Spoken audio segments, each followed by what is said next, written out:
He was the Desert Fox, undefeated in North Africa, the general who had crushed British forces for 2 years across the sand. Then an American showed up, a colonel nobody in Germany had heard of, and beat Rommel using his own tactics on his own battlefield. Erwin Rommel, Germany's most celebrated commander, was so shocked he wrote in his diary, "This new American general fights like a Hun." Today we're revealing what Rommel actually said when George S. Patton outsmarted him at his own game on terrain Rommel had mastered, using doctrine Rommel himself had pioneered. This wasn't just a tactical defeat, it was a psychological earthquake that shattered German assumptions about American military capability. The words Rommel spoke changed how Germany viewed the war. Let's begin.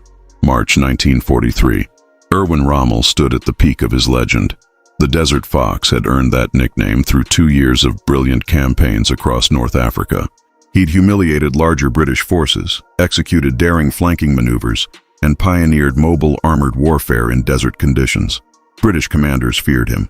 Winston Churchill praised him in Parliament, an unprecedented acknowledgement of enemy genius. German propaganda portrayed him as invincible. Rommel's tactical doctrine had revolutionized desert warfare. He understood that in North Africa's vast open terrain, speed and deception mattered more than numbers. His Africa Corps could cross hundreds of miles overnight, attack from unexpected directions, and withdraw before enemies could respond. He'd perfected the use of anti-tank guns as ambush weapons, luring British armor into kill zones, then counterattacking with panzers. His operational tempo, the speed at which he made decisions and executed maneuvers, exceeded anything Allied forces had demonstrated. But by early 1943, Rommel faced a new reality. American forces had landed in North Africa as part of Operation Torch. Initially, Rommel dismissed them. German intelligence reported American troops were poorly trained, led by inexperienced officers, and unfamiliar with desert warfare. At Kasserine Pass in February 1943, Rommel's forces had routed the American II Corps, sending them into chaotic retreat. The battle confirmed Rommel's assumptions. Americans were brave but tactically incompetent, no match for veteran German forces. Then everything changed. The American II Corps received a new commander, Major General George S. Patton, Jr. Rommel had never heard of him. German intelligence files on Patton were thin. Some pre-war service, brief command experience, reputation for being theatrical and aggressive. Nothing suggested he was a threat to the Desert Fox. Rommel's first briefing on Patton came from his intelligence officer on March 16, 1943. The Americans have replaced their Corps commander. This General Patton has issued orders about uniform appearance, discipline, and military bearing. He seems more concerned with how soldiers look than how they fight. Rommel smiled. Another parade ground general, he thought. The Americans still didn't understand that desert warfare required tactical brilliance, not spit and polish. But there was one detail in the intelligence report that should have concerned Rommel, though he dismissed it. Patton had reportedly spent weeks studying Rommel's North African campaigns. He'd read Rommel's pre-war book, Infantry Attacks, multiple times. He'd analyzed every battle Rommel had fought, identifying patterns and principles.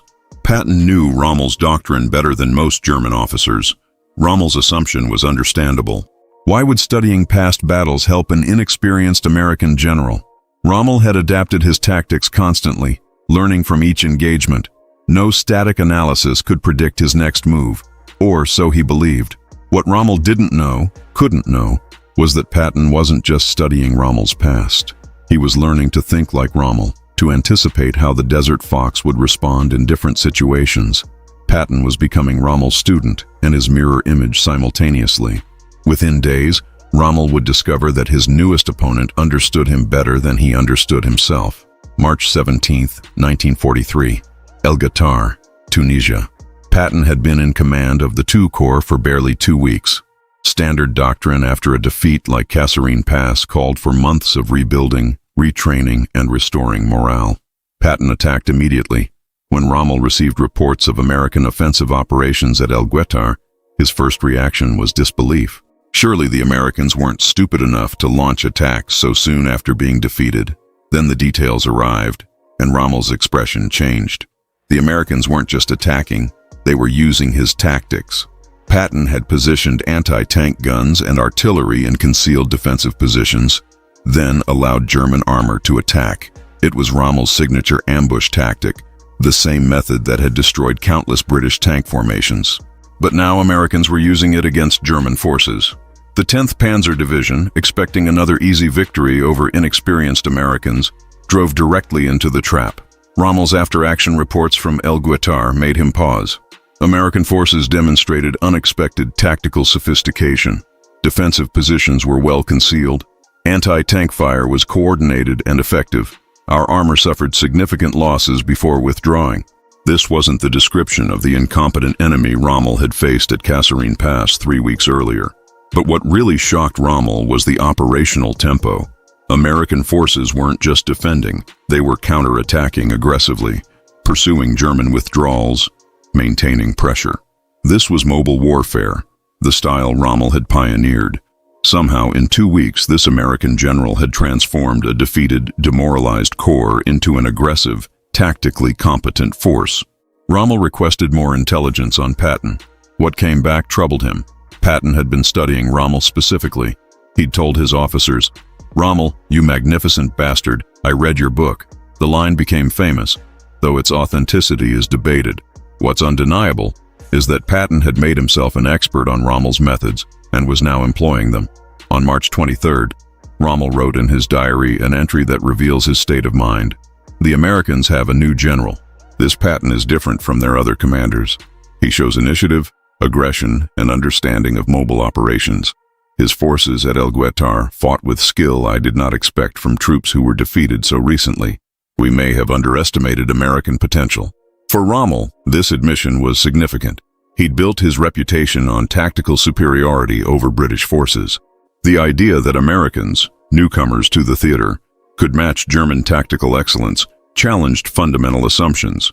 If Americans could learn this quickly, if they could adopt and employ German tactics effectively, then Germany's experience advantage was temporary, not permanent. What Rommel didn't yet realize was that Patton wasn't just copying tactics, he was internalizing Rommel's operational philosophy. Patton understood that Rommel's success came from aggressive decision-making, willingness to accept risk, and maintaining initiative through constant offensive action. Patton was adopting not just Rommel's techniques, but his mindset. By late March 1943, Rommel's assessment of the American threat had completely reversed. In communications with his superiors and in his private diary, Rommel expressed growing concern about this new American general who seemed to understand desert warfare intuitively. March 28, 1943. Rommel's report to Field Marshal Kesselring. American II Corps under General Patton has demonstrated marked improvement in both tactical execution and operational aggressiveness. Their use of terrain, coordination between armor and artillery, and speed of maneuver suggests professional military thinking we did not previously observe in American forces. Patton appears to be a commander of significant capability. This was extraordinary language from Rommel. He rarely praised enemy commanders, even Montgomery, who defeated him at El Alamein. For Rommel to describe an American general as demonstrating professional military thinking and significant capability revealed how much Patton's performance had impressed and worried him. Rommel's diary entries from this period show a commander grappling with unwelcome reality. March 30th. Patton moves his forces with speed comparable to our own operations. This is unexpected. American logistics and staff work have improved dramatically. Either they learned very quickly from Kasserine Pass, or this general brought capabilities their previous commander lacked. April 2. Intelligence reports Patton personally conducts reconnaissance in forward areas, as I do. He shows himself to his troops. He understands that modern mobile warfare requires commanders to see terrain and situation firsthand. This American thinks like a panzer commander, not like the cautious British generals we have faced. But Rommel's most revealing comment came in a letter to his wife Lucy on April 6, 1943. The Americans have a new general in Tunisia named Patton. I believe he must have studied our methods intensively. His forces employ tactics similar to ours: aggressive maneuver, rapid concentration of force, continuous pressure. It's as if he learned from our victories and is now applying those lessons against us. The irony is not lost on me. We may have been too successful in North Africa.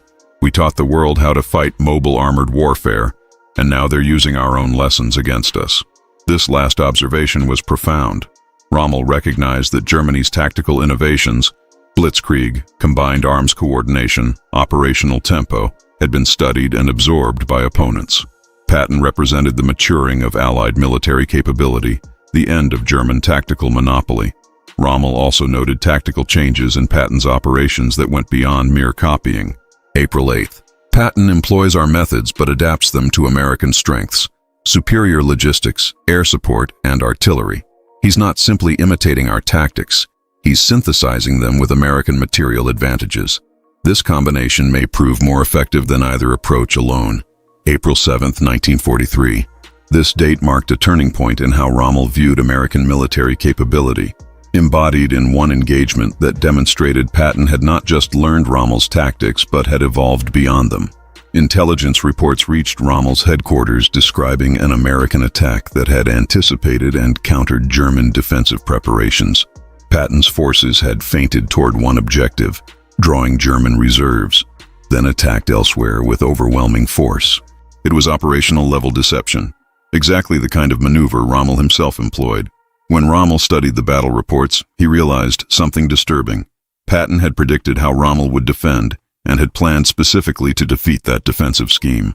The American wasn't just copying tactics. He was thinking ahead, anticipating responses, operating at the same cognitive level as Rommel himself.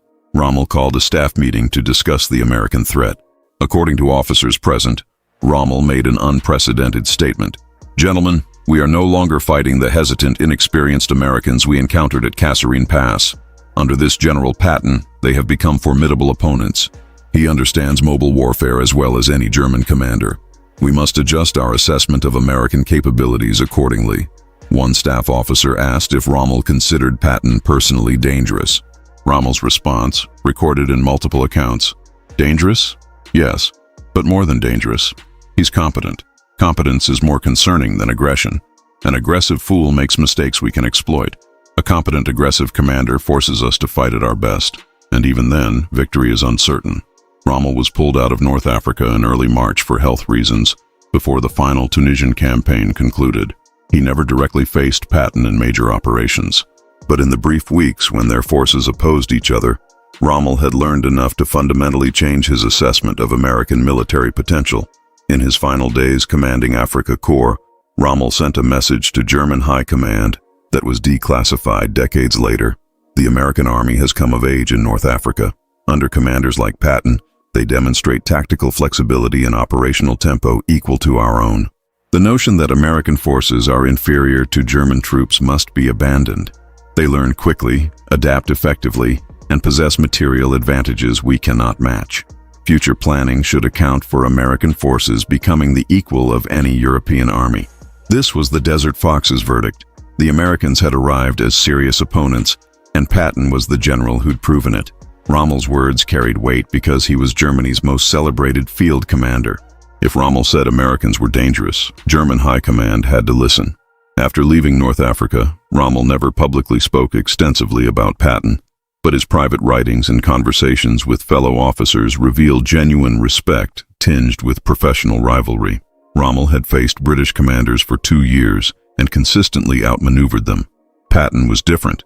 He'd internalized Rommel's methods and evolved them in ways even Rommel found impressive. May 1943. Rommel convalescing in Germany.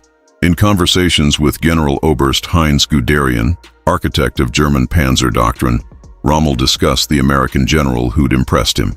Guderian's memoirs record Rommel saying, "Patton learned from us, but he didn't stop at imitation. He understood the principles behind our tactics: speed, aggression, deception, and applied them with American resources. That combination is formidable." Guderian asked if Rommel considered Patton a peer. Rommel's response: "In North Africa, with limited exposure, I saw enough to know he thinks like a panzer commander.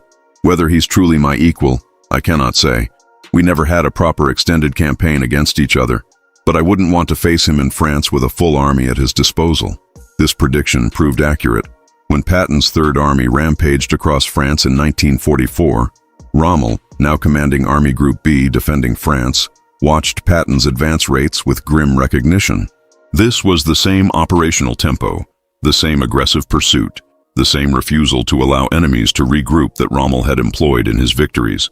After the July 20th, 1944 assassination attempt on Hitler, Rommel was implicated and forced to commit suicide. Before his death, he spoke with his aide about the war's outcome. The aide recorded, "The field marshal said the Americans under Patton had achieved operational excellence that matched Germany's best performances." He expressed professional respect for Patton's campaigns in France, noting they demonstrated principles of mobile warfare Germany had pioneered, but Americans had perfected. In post-war interviews, officers who served under Rommel consistently reported that he spoke of Patton differently than other Allied commanders. Field Marshal Kesselring remembered, "Rommel considered Patton the most dangerous American general, not because he was reckless, though he was aggressive, but because he understood operational art at the level of European professionals." Rommel felt Patton had learned from us and then surpassed some of our own commanders in execution. Perhaps Rommel's most telling comment came in a letter to his son Manfred in June 1944, shortly before Rommel was wounded in an air attack. The letter was published decades later. "I fought against this American General Patton briefly in Tunisia. He studied our methods and learned from them. Now he commands an army racing across France, faster than we crossed it in 1940. There is irony in this. The student has exceeded the teacher. If Germany had generals with Patton's audacity and America's resources, this war would have ended differently." The ultimate tribute from Rommel came in his final assessment, written shortly before his forced suicide. "History will judge whether I was a capable commander, but I can judge my opponents. The British were brave but predictable. The Russians were numerous and determined. The Americans, under generals like Patton, were something else entirely. They learned faster than any opponent I faced. Patton took our doctrine, improved it, and used it to defeat us. That is the mark of a dangerous enemy, one who studies you, understands you, and beats you with your own wisdom." Rommel and Patton never met in person. They never had the extended campaign against each other that both men might have wanted professionally. But in their brief opposition in Tunisia, Rommel recognized something that changed how Germany viewed American military capability. The amateurs had become professionals, and Patton was the general who proved it. The Desert Fox had been outsmarted on his own battlefield using his own tactics. His admission of that fact, grudging but genuine, stands as perhaps the highest compliment one warrior can pay another. The clash between Rommel and Patton in Tunisia was brief but historically significant, the moment when American military capability came of age and Germany's finest general acknowledged it. If this story of mutual respect between warriors, tactical evolution, and the student surpassing the master fascinated you, subscribe to this channel now. We're bringing you the untold rivalries, the private words, and the moments when history's greatest commanders faced each other across the battlefield. Hit that notification bell, drop a comment about who you think was the better tactician, and share this video with anyone who loves the complex truth behind military legends. Thanks for watching, and remember, sometimes the greatest victory is earning your enemy's respect.